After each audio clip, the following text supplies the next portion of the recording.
drop the ball for 2 years between elections. There's clearly enthusiasm. There's clearly some momentum on the part of the Democratic base. How do you harness that and make sure that it continues on through the next 18 months?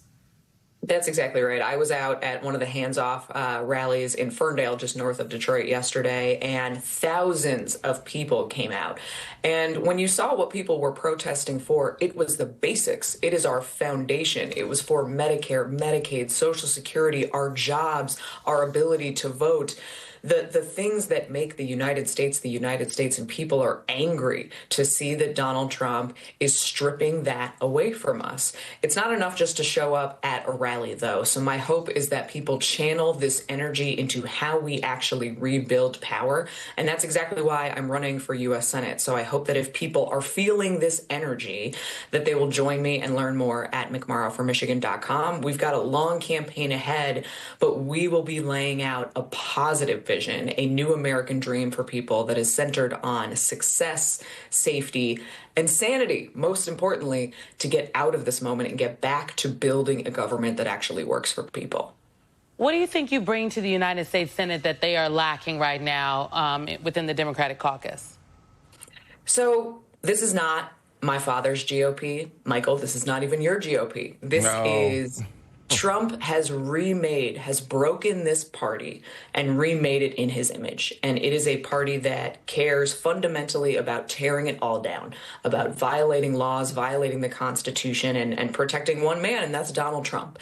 We need a generation of leaders who understand, who came up in the Trump era and understand how to respond to this moment. It is not enough just to go give interviews and say, well, their polling is coming down and they're getting more unpopular and we'll just get them in the midterms. People are showing up at my coffee hours and town halls right now and asking what they can do, not just what I'm doing, but what they can do. So we need leaders who understand how to leverage rallies, town halls, events, social media platforms to engage people constantly to say, we are a team, we are all in this together, we are going to raise our voices, fight back, and build something new in the rubble that Donald Trump is going to leave behind.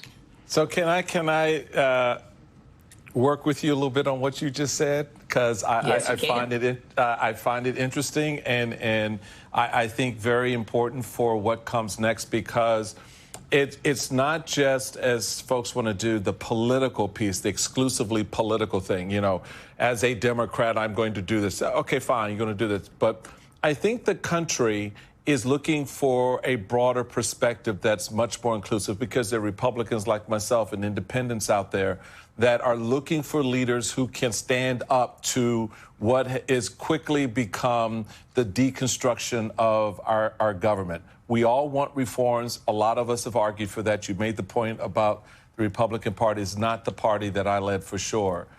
But in your efforts to go to the Senate, how do you have that conversation with Michiganders who may have a toe or two in the MAGA space, right? Because they do they want the reforms and they do want things to change. But now this change is not necessarily the healthy change that the country needs.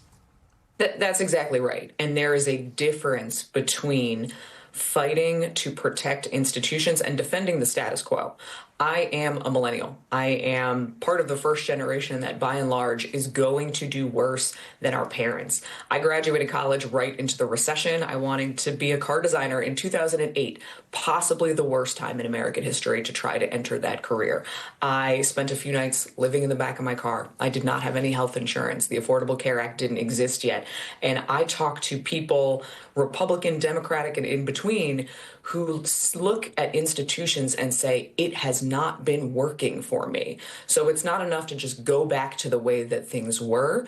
The path forward in our campaign is going to be acknowledging the status quo did not work. Donald Trump tapped into people's very rightful anger about the fact that they are not doing as well as they had hoped, and they don't believe that the American dream is real. But the answer is not to burn it down, is not to blow up Medicare and Medicaid and Social Security and gut school aid funding, eliminate the Veterans Crisis Hotline, all of these things that are happening. So we have have to find that lane for people to say, we are not going back to the way things were. Things were broken. This is our time to build something new that actually delivers on the promise of the American dream. All right. State Senator and candidate for the United States Senate, Mallory McMorrow. Thank you so much for being with us. Thank you.